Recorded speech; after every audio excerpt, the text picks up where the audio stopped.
It's a common sense recap of the big stories. It's Katz and Cosby on 77 WABC. Well, joining us now to talk about a whole bunch of stuff is Alan Dershowitz, Professor Alan Dershowitz. His great book is War on the Jews. Professor Dershowitz, I could not believe last night at the Democratic National Convention, Joe Biden gets up there and first of all, he angrily speaking and shouting.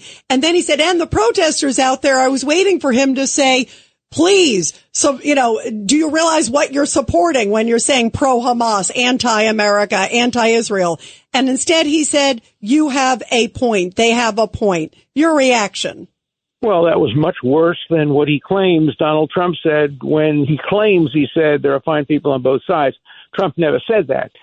He attacked neo-Nazis and anti-Semites, and he just said there are fine people on both sides to dispute about whether to take down the Robert E. Lee statue. I know I'm one of the fine people on the side of not taking down the statue. So there are fine people on both sides of that.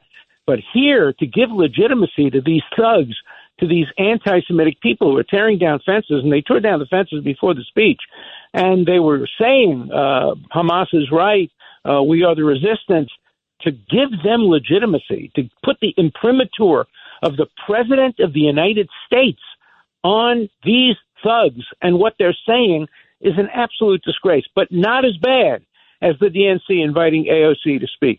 Now, AOC gave a good speech, but so would a member of the Ku Klux Klan give a good speech. She gave a good speech. She didn't talk about Israel except for 1 second. But to give her legitimacy is to give legitimacy to what she has said before, that Israel is a genocidal country, and what she's going to say now, that Israel should be denied their arms. And it was a disgrace to give this bigot, this anti-Semite, this ignoramus, this Jew hater a platform at the Democratic National Convention. What they're basically saying is she's now the voice of the Democratic Party among young people. Well, if she's the voice of the Democratic Party, there ought to be mass resignations from the Democratic Party. I don't want to be associated with AOC or the Squad or anybody who reflects her point of view. And I think it was worse what went on inside the DNC last night than went on outside. By the way, the other speakers, almost all of them who were members of Congress, walked out on Netanyahu. And so it was totally one-sided. Was there a single real pro-Israel speaker? The closest you got to it was Jamie Raskin. And he's a J Street, very critical person on Israel, certainly critical on the current Israeli government. So this is becoming very, very one-sidedly anti-Israel. And let's see what happens tonight when the anti-Israel president-in-chief, Obama, and his wife speak at the conference. Let's see what they say about Israel, if anything. Has anybody at the convention had the courage to say, by the way, Israel has accepted the ceasefire. Now let's put pressure on Hamas to accept it? Not a single person said that. There would have been a perfect occasion for Biden to say it, but he didn't. I also thought about Professor Alan Dershowitz. There was a moment there, and it was Hillary Clinton who made this comment that Kamala Harris won't coddle dictators. And all I could think about was the supreme leader of Iran and the way that this administration, the Kamala Harris-Biden administration, has coddled Iran. I thought, what are you talking about? Right. No, that's clearly true. Look, Hillary Clinton has a place in her heart for Israel, not as much as Bill Clinton, but she's been generally supportive. But she's no longer the face of the Democratic Party. AOC is the face of the Democratic Party. And that's why I'm no longer associated with the Democratic Party. I do not call myself a Democrat. I am an independent. I'm not a Republican, but I can't associate with the Squad. I can't associate with Kamala Harris is walking out and refusing to perform her constitutional duty. Everybody yesterday, including Clinton, talked about the constitutional duty of the president to see that the laws be faithfully executed. What about the constitutional duty of the vice president to preside over joint sessions of the Senate and the House? There's no exception for Jews. There's no exception. You can do it except if there's an Israeli speaker. She violated her constitutional oath. Yeah, absolutely. So, Professor, this is a divided party, much like the Democratic Party was divided in '68. And the mobs were more violent then because the draft was involved. But how divided do you think, and how much will the party is, how much will it hurt the party come November 5th? Well, I think the tragedy is they're not that divided. I think a lot of people are supporting this anti-Israel approach in the party, particularly young people. I even have friends who are, Zionists and Jews, very supportive of Israel, doing everything to try to defend what the Democrats have done. They're so anxious to get rid of Trump that they'll do anything, even throw Israel under the bus. That's why I worry very much that the Democrats are not as split as I wish they were more split. I wish they were really split down the middle, and people would say we can't be with the Democrats if you are with the squad. But too many of them are prepared to get in bed with the squad, and that's the tragedy. And that hurts America, it hurts world peace, it hurts Israel, it hurts the people of Gaza. But when you come down to the Democrat Party voters, the majority are going to be pro-Israel, are they not? Yes, and so majority of voters all over the country. Yeah, but Israel is like 11th on their issue list. They're going to vote on abortion. They're not going to vote on Israel. So if you get somebody who's pro-Israel but also pro-choice, they're going to vote Democrat.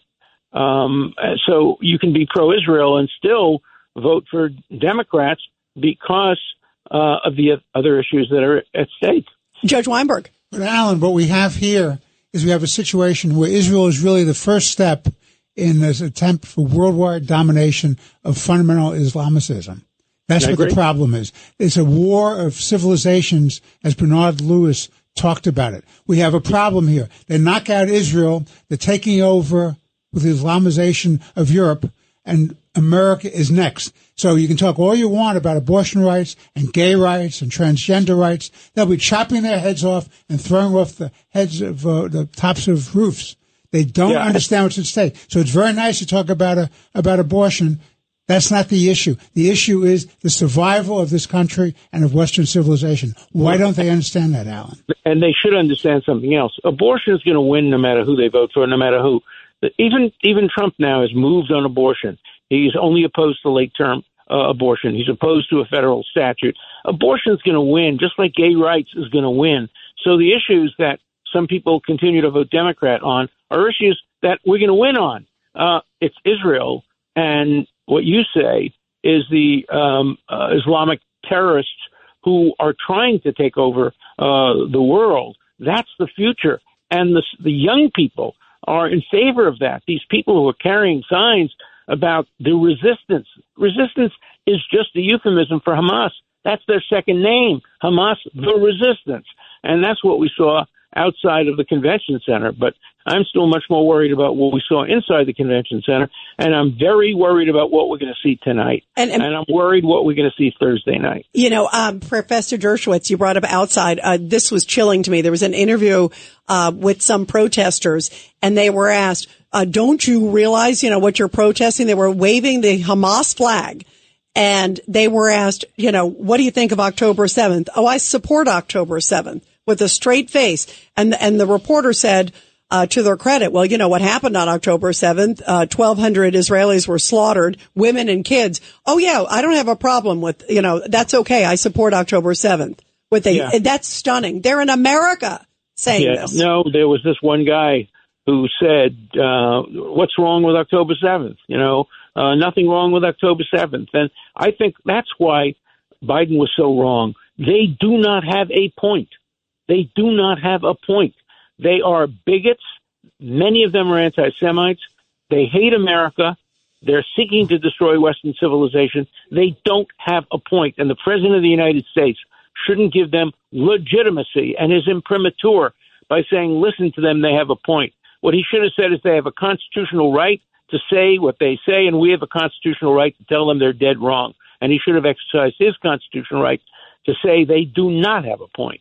Absolutely. And by the way, and that speech should have happened from this president a long time ago, not even just last night. It still hasn't happened, as you brought up. He has still not said it. But you imagine if he had said it early on, maybe some of these protests wouldn't have been so out of hand. Professor Dershowitz, thank you very much. Keep fighting the good fight. We're with you. I will. Thank you. I'm with you. Good. Thank you so much.